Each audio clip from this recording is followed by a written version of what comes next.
कुरुक्षेत्र के मैदान में धीरे धीरे हवा बह रही थी, मानो स्वयं पवन देव भी शोक में मौन हो गए हों। कभी जिस भूमि पर शंख बजते थे वहां अब केवल राख थी।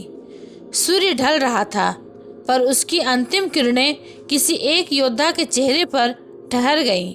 वह था कर्ण। वह भूमि पर निश्चल पड़ा था, शरीर घायल पर चेहरा अब भी तेजस्वी। सूर्य की किरणें उसके माथे पर पड़ते ही मानो स्वयं सूर्यदेव ने अपने पुत्र को अंतिम प्रणाम किया हो। थोड़ी दूरी पर अर्जुन खड़ा था। उसकी मुट्ठियां बंधी थी, आंखें सूखी पर मन में तूफान था।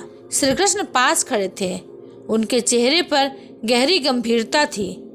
अर्जुन ने धीमे स्वर में कहा, हे केशव, यह वही योद्धा था जो मेरे समान था। हर बाण के उत्तर में उसका एक बाण होता था, पर आज जब वह गिरा तो मन में विजयी भाव नहीं, केवल शून्यता है। श्री कृष्ण ने धीमे स्वर में कहा, अर्जुन, युद्ध में कोई नहीं जीतता। जो गिरता है वह शरीर है, जो बचता है वह पश्चाताप। अर्जुन कुछ क्षण मौन रहा, फिर बोला, पर केशव, उसके आखिरी क्षणों में उसकी आंखों में कोई डर नहीं था। श्री कृष्ण मुस्कुराए, क्योंकि वह सूर्य पुत्र था जिसने मृत्यु को भी दान दिया। थोड़ी देर बाद युधिष्ठिर वहां पहुंचे। उनके साथ भीम और नकुल सहदेव भी थे। वे चुपचाप कर्ण के शरीर के पास खड़े हो गए। युधिष्ठिर ने झुककर कहा, कर्ण केवल एक गलत दिशा में खड़ा सत्य था। श्री कृष्ण ने तब कहा, राजन, दिशा सत्य से बड़ा नहीं होता, पर कभी कभी दिशा की व्यवस्था सत्य से बड़ी बन जाती है। सब मौन थे। कर्ण के शरीर के पास केवल एक दीपक जल रहा था, जिसकी लौ हवा में कांपती पर बुझती नहीं थी, जैसे उसका तेज अब भी जीवित हो। अचानक वातावरण में हल्की कंपन हुई। चारों ओर से धूप की सुगंध फैली और आकाश में एक आभा प्रकट हुई। सबने ऊपर देखा। वह थे भगवान परशुराम। उनके कदम युद्ध भूमि की धूल को स्पर्श करते ही हवा थम गई। उनकी आंखों में करुणा थी और माथे पर तेज। उन्होंने धीरे से कहा, यह वही शरीर है जिसे मैंने कभी धनुर्विद्या सिखाई थी, जिसे मैंने श्राप दिया था, और वही श्राप आज पूर्ण हुआ है। श्री कृष्ण ने आगे बढ़कर नमस्कार किया। गुरुदेव, आपके शिष्य ने आज अपना धर्म निभाया। परशुराम जी बोले, धर्म या नियति? उनकी दृष्टि कर्ण के चेहरे पर टिकी रही। उन्होंने कर्ण के माथे को छुआ। मैंने इसे श्राप दिया था कि जब इसे सबसे अधिक स्मरण की आवश्यकता होगी तब यह अपना ज्ञान भूल जाएगा।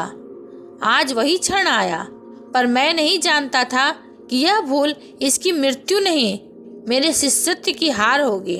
परशुराम जी ने धरती से थोड़ी मिट्टी उठाई। इस मिट्टी में जो तप है वह इस बालक के परिश्रम से जन्मा। इसका पसीना इस भूमि का गर्व बना और इसका रक्त इस भूमि की गाथा। श्री कृष्ण ने मौन तोड़ा। गुरुदेव, आपने श्राप दिया था, पर वह न्याय था। कर्ण ने आपसे झूठ कहा। परशुराम जी ने आंखें बंद की और बोले, वासुदेव, झूठ और व्यवस्था में अंतर होता है। मैंने धर्म के नाम पर एक सत्य हारा। वह आगे बोले, मैंने सोचा था यह ब्राह्मण है, पर जब उसके कंधों की शक्ति देखी तब जाना यह केवल योद्धा नहीं, यह अग्नि है। श्री कृष्ण ने धीरे से कहा, हर अग्नि को बुझना पड़ता है गुरुदेव।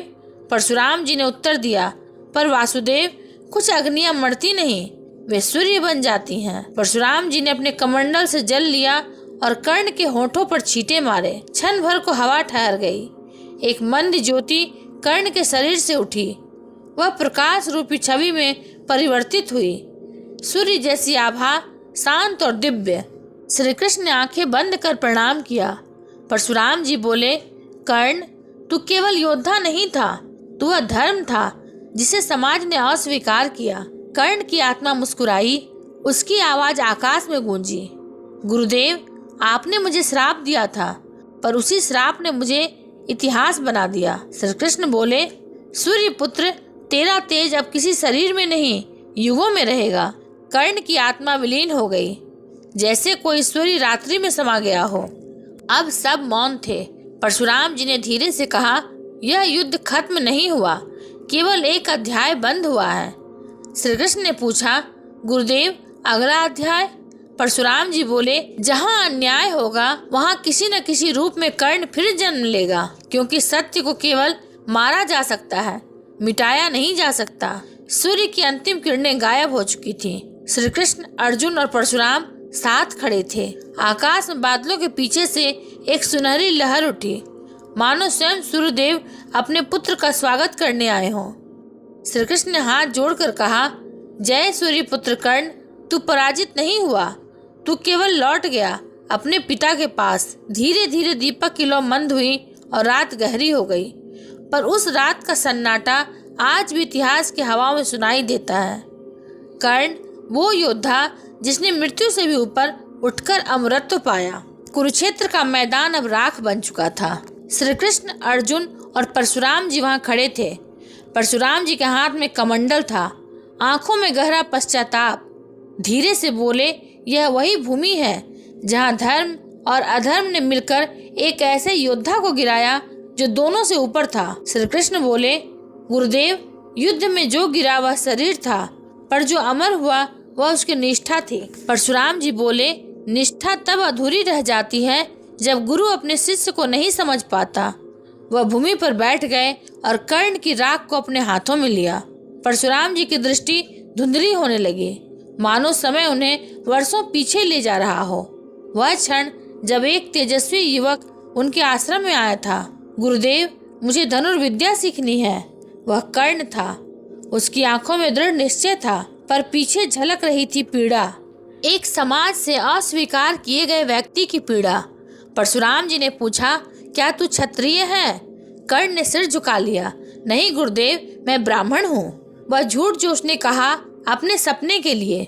परशुराम जी को तब नहीं पता था कि वह क्षत्रिय रक्त से नहीं बल्कि कर्म से योद्धा है। उस दिन से आरंभ हुआ गुरु शिष्य का बंधन, जो ब्रह्मास्त्र से भी प्रखर था। परशुराम जी को याद आता है, वे अपने शिष्य कर्ण की जांघ पर सिर रखकर विश्राम कर रहे थे।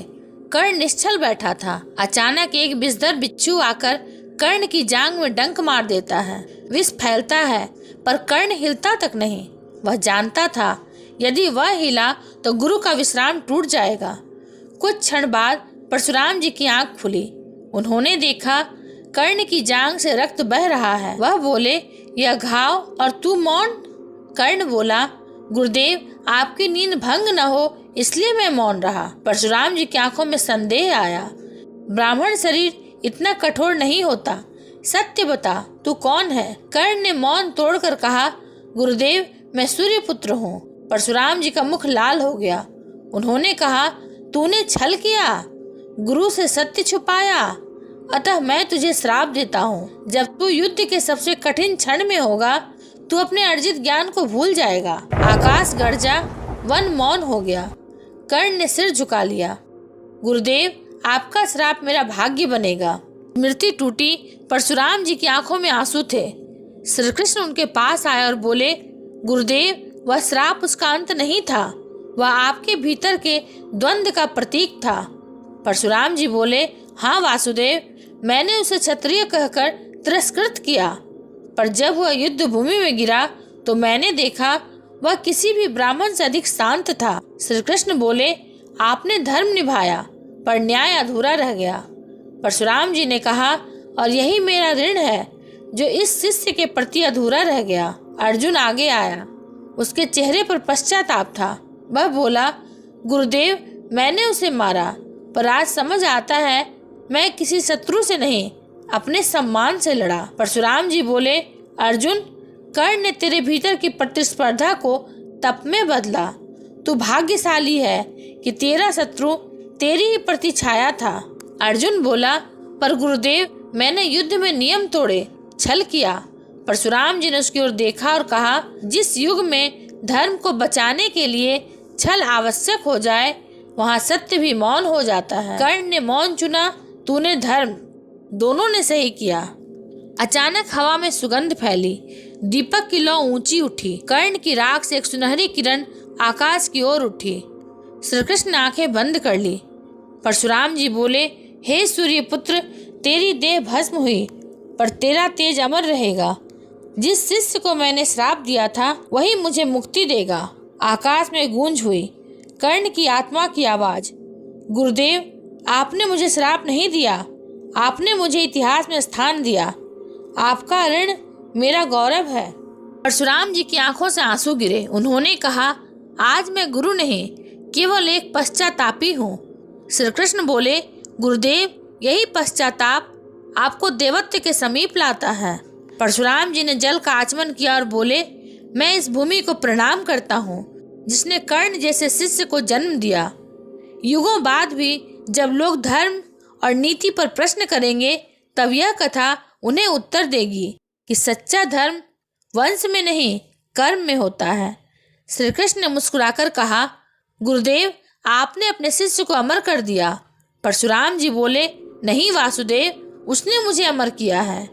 धीरे धीरे सबने भूमि पर दीपक रखे। हवा चलने लगी पर दीपक नहीं बुझा। परशुराम जी ने अंतिम बार आकाश की ओर देखा और कहा, कर्ण अब शांत है, पर उसका तेज युगों को जलाता रहेगा। कुरुक्षेत्र अब शांत था, पर उस रात जो मंत्र गूंजा वह इतिहास में अंकित हो गया। जिसे गुरु ने श्राप दिया वही गुरु का प्रायश्चित बना, जिसे समाज ने ठुकराया वही धर्म का दीपक बना, और जो सूर्य पुत्र था वह आज भी अंधकार से बड़ा है। परशुराम जी ने कहा, वासुदेव, देवता भी मौन है, क्योंकि आज धर्म और करुणा का संगम हुआ है। श्री कृष्ण ने शांत स्वर में कहा, गुरुदेव, युद्ध समाप्त हुआ, पर प्रश्न अब भी जीवित है। क्या यह धर्म की विजय थी या किसी नियति की क्रूर लीला? परशुराम जी बोले, यह विजय नहीं, एक युग का अंत था, और हर अंत से पहले कोई निर्दोष बलि बनता है। कर्ण वह बलि था। श्री कृष्ण ने धीरे से कहा, गुरुदेव, मैंने कर्ण को मारा नहीं, मैंने केवल उसे उसका भाग्य दिया। परशुराम जी बोले, वासुदेव, यही भाग्य शब्द तुम्हारी लीला की सबसे गहरी छाया है।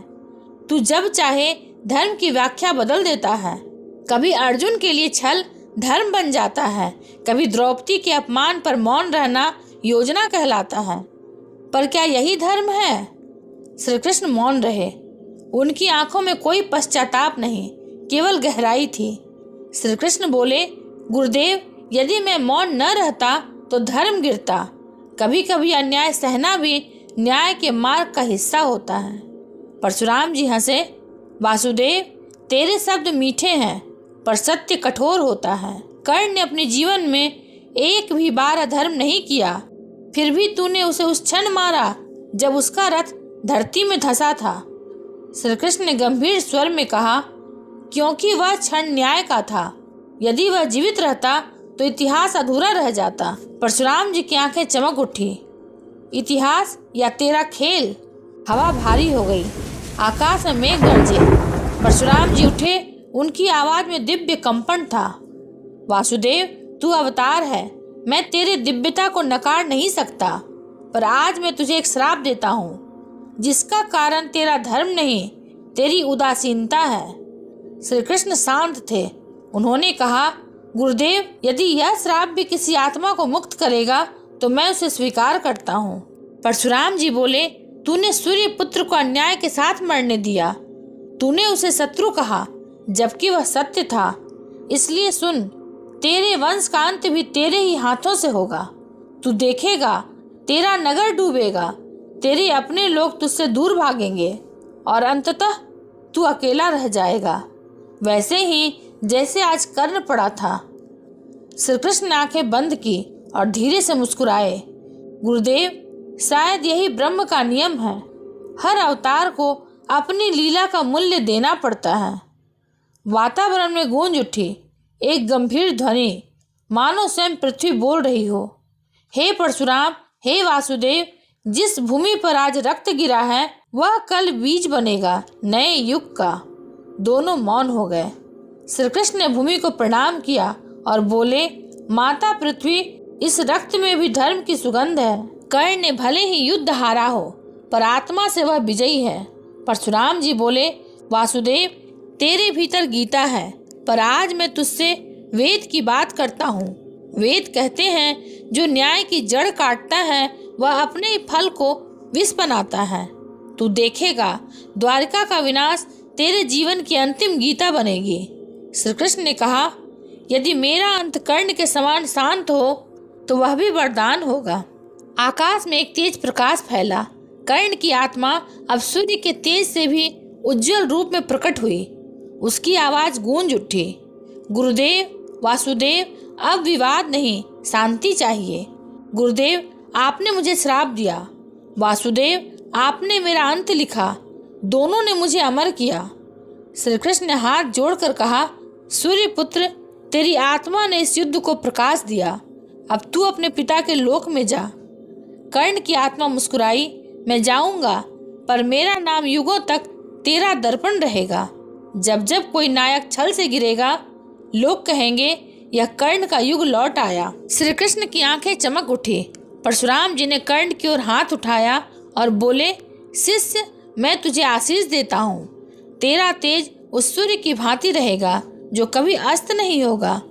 कर्ण की आत्मा धीरे धीरे आकाश में विलीन हो गई। सन्नाटा छा गया। वर्ष बीतते हैं। द्वारिका नगरी, श्री कृष्ण समुद्र तट पर खड़े हैं। उनकी आंखों में वही छवि झलकती है, कुरुक्षेत्र की। अचानक लहरें उफान मारती हैं, महल हिलने लगते हैं, समुद्र धीरे धीरे द्वारिका को निगलने लगता है। श्री कृष्ण के हाथों में एक बाण है, उसी की भांति जैसा अर्जुन ने कर्ण पर चलाया था। वह मुस्कुराते हैं। गुरुदेव का श्राप पूर्ण हुआ। मेरा अंत उसी भूमि पर हो रहा है जहां मैंने कर्ण को शांत किया था। वह बाण उनके पांव में लगता है। श्री कृष्ण भूमि पर बैठ जाते हैं। आकाश में ध्वनि होती है, अवतार पूर्ण हुआ। परशुराम जी की आत्मा प्रकट होती है, श्री कृष्ण की ओर देखती है और मुस्कुराती है।